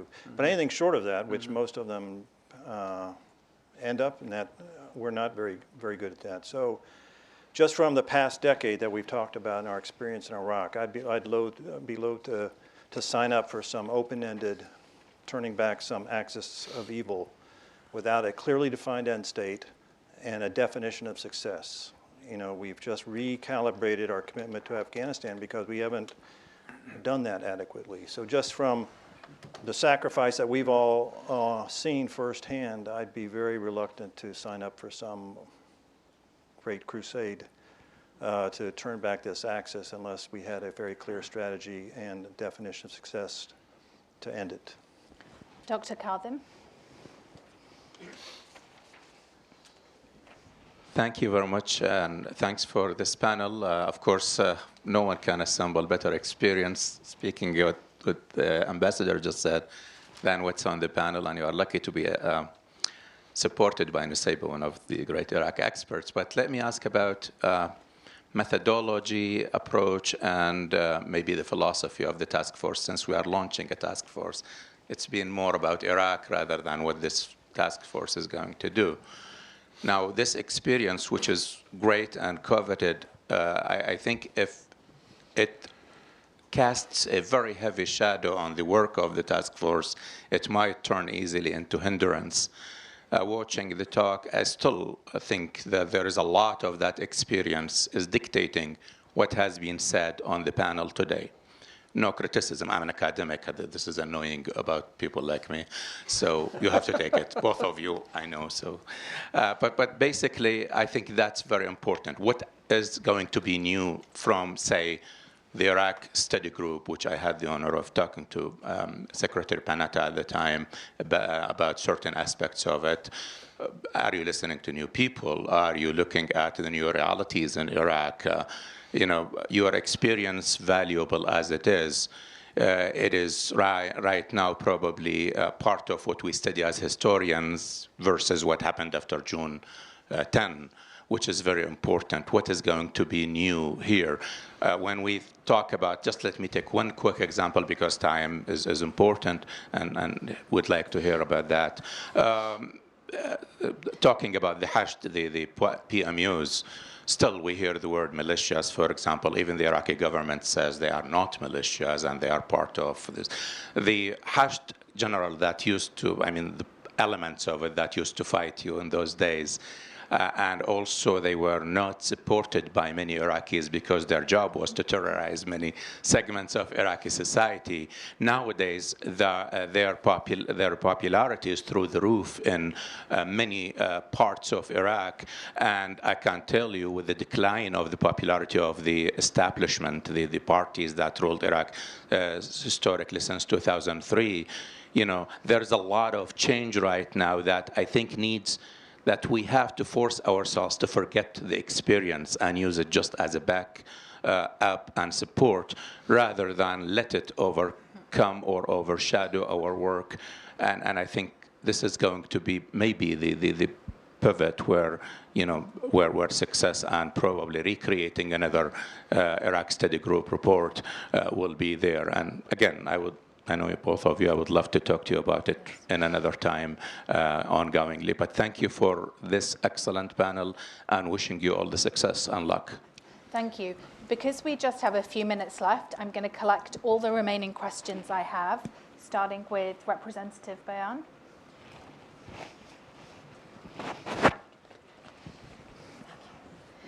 Thank you. I'm Bayan Sami Abdurrahman, the Kurdistan Regional Government Representative to the US. Being Kurdish, inevitably I'm going to talk about borders. Ambassador Crocker, you said that these borders had endured remarkably well, or some words to those effect. That's true, but at what cost? There has been genocide, chemical bombardment, war, bloodshed repeatedly, and we're seeing it today in Iraq yet again. So I think we should stop thinking like 19th century men. Sykes-Picot were born in the 19th century. We are now in the 21st. President Barzani has declared a referendum. He hasn't declared independence. I'd just like to make that point. My question is really regarding Saudi Arabia and the UAE and the other Gulf countries. Today we've heard a lot about Iran, a little bit about Turkey. We haven't really heard about the Sunni Arab countries and what role you see for them in the future of Iraq. Mr. Shaukat? Can you see him over there? Towards the middle of on the left.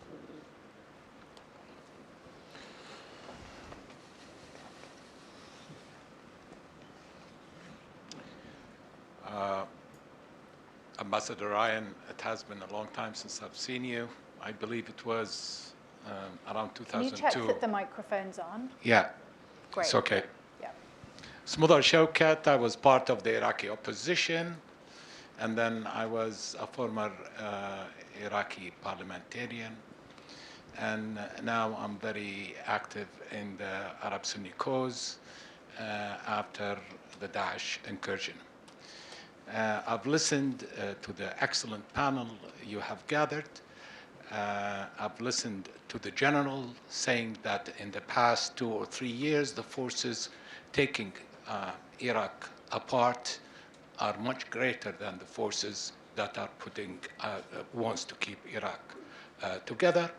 I've listened to Ryan Crocker, Ambassador Crocker, saying that we are looking at Daesh. It's a symptom. It's not the cause. I agree with you completely, Ambassador. We talked about the political solution before the military solution, General, because whatever force you mass, we have, as the ambassador said, a real problem. In terms of carpet bombing and what I believe what has come in the Arms Senate Committee, there has been carpet bombing. We have total destroyed Arab Sunni cities. Those that were not destroyed by the carpet bombing were destroyed by the militias, as it happened in Tikrit. Beji now, they are dismantling all the refinery there is, big trailers with Iranian plates, dismantling all the refinery back to the Iranian borders. The tragedy that has happened to the Iraqi Sunnis after 2003 is a tragedy that has never been talked about in the quarters in a proper manner. there is a genocide that is being committed against the Arab Sunnis in Iraq and maybe even in Syria. It doesn't matter which side you are. If you are against Saddam, you are a Sunni. If you are against Bashar al-Assad, you are a Sunni, and you've got to be taken out. Now, Ambassador, and that is the question. Have you thought about an SRG Sunni regional government of which, as an idea, it can make sure that Iraq stays together rather than torn apart? Thank you very much. Thank you. Mona, just here in the red top. Mona Alami, I'm a non-resident fellow with the Atlantic Council. It was interesting to see that we've talked about how not monolithic was the Shiite community, and how the PMU is divided between pro-Iranian and more nationalistic movements. Actually, nationalistic movements with the PMU are greater in number but less trained and are less financially rich than the Iranian PMU. So my question is, wouldn't it be interesting to look at empowering these movements that are Shiite nationalistic, maybe to limit Iranian expansion? And how can the U.S. do that, given the poor history it has with these parties, talking about the Sadrist movement and Sistani? Okay, and there was just one more question, that gentleman on that side. Yeah, he's been waiting. Yeah, there we are. Thank you very much. Thanks very much. Rabin Pasha, Middle East, Young Entrepreneurs' Dreams.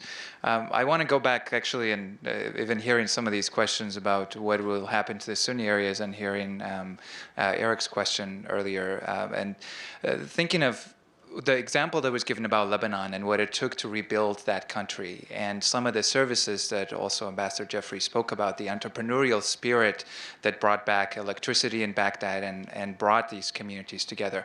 As we look in Iraq, and whether we talk about a future that includes multiple states and independent Kurdistan or not, ISIS, those areas under ISIS will be liberated. The people will have to go back in one way or another, 2 million people who have been displaced.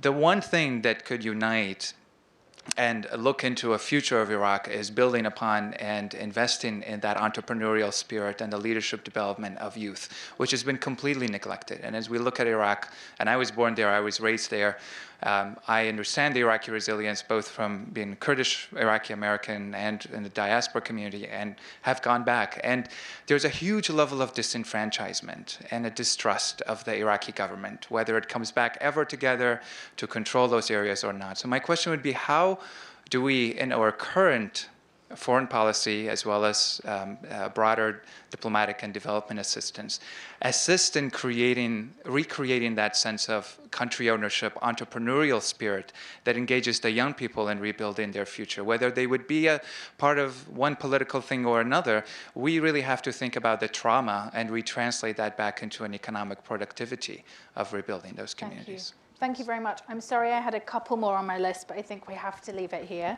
If you can just wrap up with your final remarks, each of you, starting with Ambassador Crocker. Well, trying to absorb all of that. Let me start with, Moeen, with you, because part of what we're trying to do is something that is not just a repetition of everything that's been done before, and to do it in a way that is useful to those who are going to have to make decisions starting next January. The structure says a lot about it.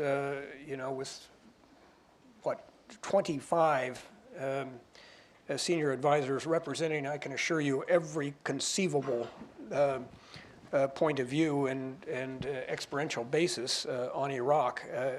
There is going to be a lot of healthy debate and discussion, and that's very important. The other thing that I said at the beginning, and this is very hard to do, all of us involved in this, to the extent we possibly can, need to check our preconceptions at the door.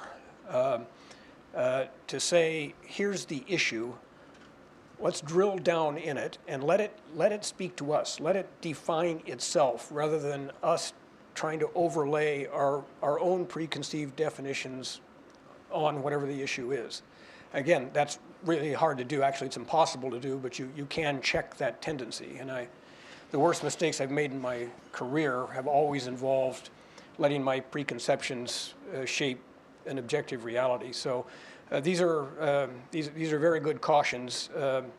You did hear us pontificate because that's what happens when you're sitting up here, but I tried to say at the beginning that that's, you know, what this task force is about is discovering Iraqi realities first and then trying to come up with constructive ways to deal with them, not starting with the preconceptions and then adjusting facts to fit those. So again, it'll be an ongoing challenge, and I'm sure that we will be getting your refreshing academic critique as we proceed.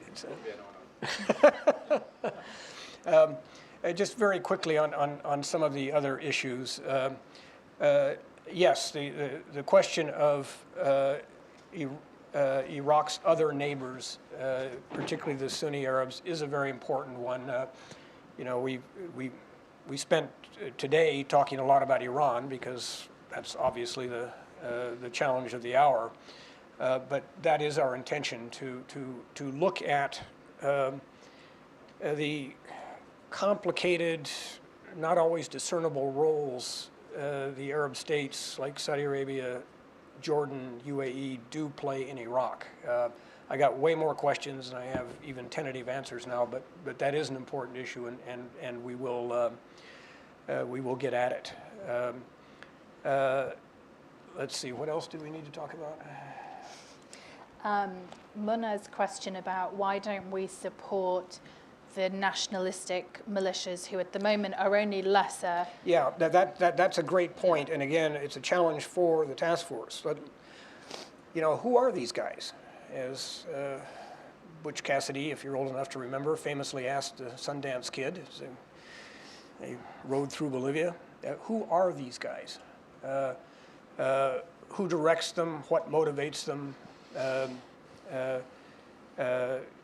Understanding their reality and then coming up with some ideas to how they might be dealt with and possibly incorporated into some state structure. Keeping in mind a certain sense of humility here, it's not the United States who's going to do this. But I think we can do some useful analysis and then some suggestions, both to Iraqi authorities as well as our own. And on entrepreneurship, I really like that. You know, one of the things that has kept Lebanon going is its deeply rooted sense of personal entrepreneurship. Well, that's alive in Iraq as well. And if there is one thing that does unite Kurds, Arab Sunnis, and Arab Shia, it's that desire to, you know, go make a dinar. My last week in Iraq in early 2009, I took a walk through downtown Ramadi with Sheikh Abu Risha. And the souk was bustling, you know, buyers and sellers everywhere. I went to a couple of shops that were selling housewares. And I just looked at them. They were made in Iran. And I said, so how do you get this stuff? He said, we got a middleman in Sadr City. And I said, you go to Sadr City? And they said, of course not. But, you know, we know of him. He's highly reliable. We get good prices, regular deliveries. We'll never meet him, but it's great doing business with him. I mean, that spirit is everywhere out there, and that'll be something we look at. You know, how can the Iraqi state at least allow, if not encourage, Iraqis to do what they do very well, which is business. So. Thank you. Ambassador Jeffrey? You always, at the end, when you get this flurry of questions, try to think of something intelligible or intelligent to say to kind of sum them all up. And I usually fail, but this time I'm going to try, but it'll be provocative. In looking at all these things, let's empower the people, the 70% under 20. Let's find the right militias. Let's do something about a Kurdistan regional government for the Sunnis. Let's find, let me see, missing one. But anyway, we've heard a lot of these. Here's the problem. none of this works in my experience. The assumption we're making is that Iraq is a supine patient that has turned him or herself over to a team of doctors and said, please do whatever you want, fix me, and then goes under. And that team of doctors, you got a blood pressure guy, you've got a blood sugar girl, you've got a heart specialist, you've got this and that, and they all sit together and have debates and work on things. We tried that. We were actually the team of doctors during the military period to some degree because we had this huge effort trying to deal with the patient. But Iraq, other than that brief period of time around the surge where a civil war was about to tear the country apart and people really felt that this could be disaster, I don't think has ever said, tell us what's wrong with us and we'll do what you say. Now the problem is, we hear every day when we're in Iraq, lots of people saying, tell us what's wrong and how to fix it and we'll follow you.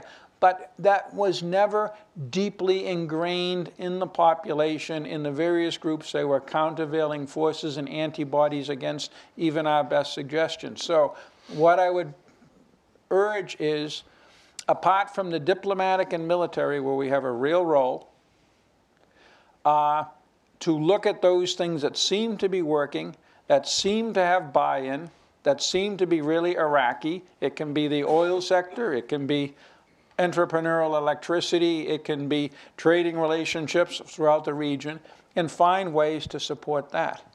But if we try to diagnose this patient and then find ways to fix it, it'll keep us busy, but it's not going to do anything for the patient. General Barbero? I'm good. Okay. Thank you very much. We've run a little bit over our time, so I need to wrap up. Thank you. Well, we got started late. Yeah, that's good. Thank you very much. Thanks for everything.